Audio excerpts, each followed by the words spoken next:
जय हिंद सभी को, स्वागत है हमारे यूट्यूब चैनल में। आज हम बात करते हैं ISLM कर्व के बारे में। किस पे? ISLM मॉडल पे। सबसे पहले हम बात कर लेंगे IS कर्व क्या होता है। IS कर्व के बारे में बात करते हैं तो ये क्या बताता है। चलिए हम IS कर्व, तो S equal to function of Y, ठीक है।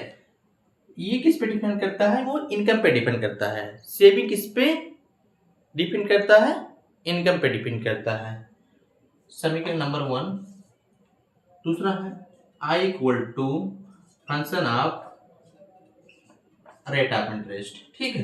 रेट ऑफ इंटरेस्ट किस पे डिपेंड करता है? इनका रेट ऑफ इंटरेस्ट पे। समीकरण नंबर 2। अब हम बात करते हैं IS कर्व क्या बताता है। तो ये गुड्स मार्केट को बताता है, ठीक है। वस्तु बाजार को बताता है। वस्तु बाजार क्या होता है? जहां वस्तुओं की क्रय विक्रय की जाती है उसे हम वस्तु बाजार कहते हैं, ठीक है। डिमांड सप्लाई, डिमांड सप्लाई, इसे वस्तु बाजार को कहते हैं, ठीक है। यहाँ तक आप लोग को समझ में आ गया होगा, कोई दिक्कत नहीं है।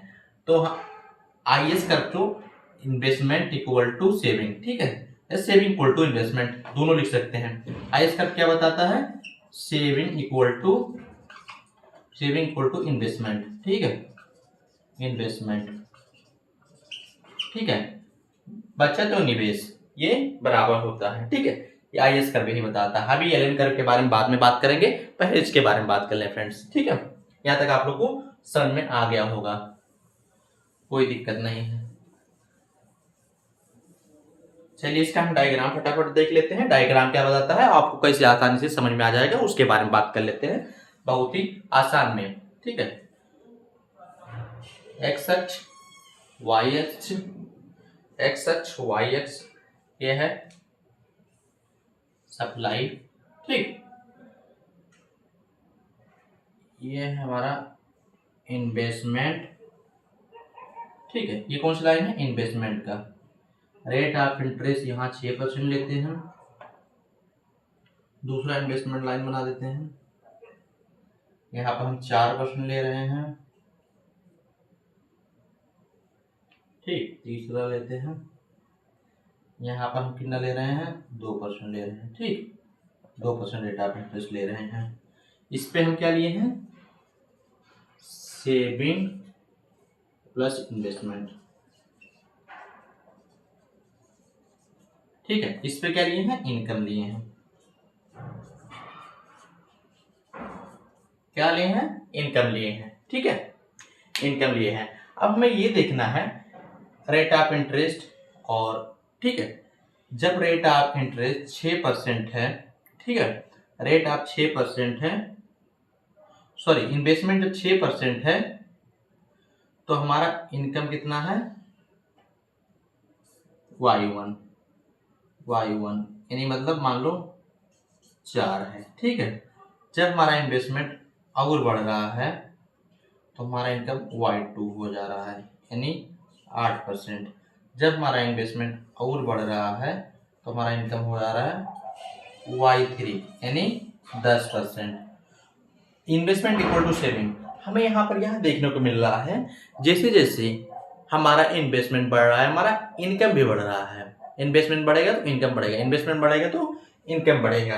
यही बता रहा है IS कर्व, ठीक है। इन्वेस्टमेंट, इस पे रेट ऑफ इंटरेस्ट नहीं लेना है, इन्वेस्टमेंट लेना है। ये आप लोग को बिल्कुल समझ में आ गया होगा, कोई भी डाउट नहीं होना चाहिए इसमें, ठीक है।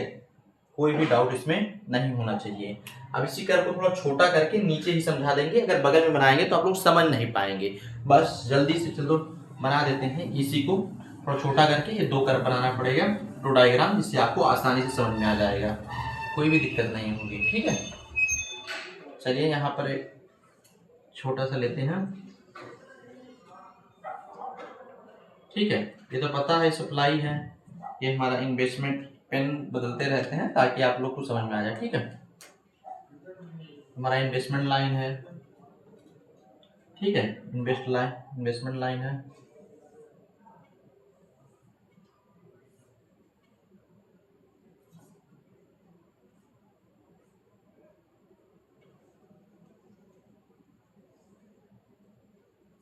Y1,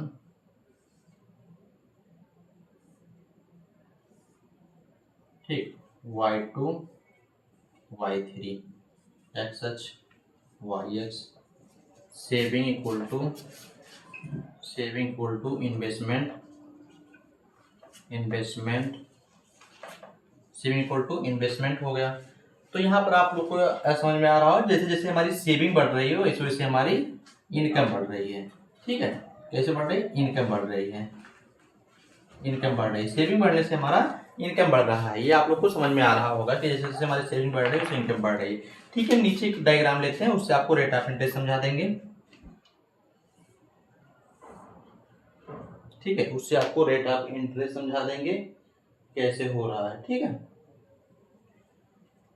ये है हमारा IS कर्व, IS कर्व। ठीक है, रेट ऑफ इंटरेस्ट समझा देते हैं इसमें। ठीक है, रेट ऑफ इंटरेस्ट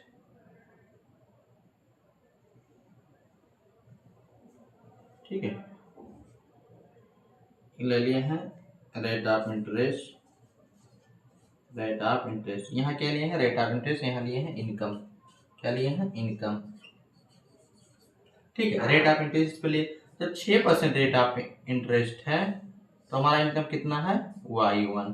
फिर जब हमारा 4% हो गया तो हमारा कितना हो गया? y2। जब हमारा 2% हो गया तो y स्क्वायर और नीचे जाएगा। ठीक, y1 y2।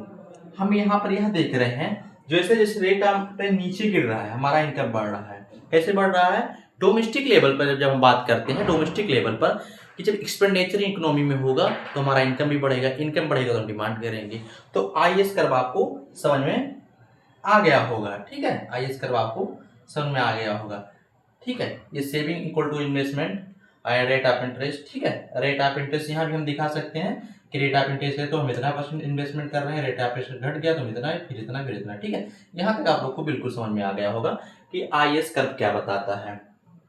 इसमें वो भी कोई भी कंफ्यूजन आप लोग को नहीं होना चाहिए। तो हम नेक्स्ट वीडियो में मिलेंगे LM कर्व के बारे में। जय हिंद, जब तक के लिए फ्रेंड्स।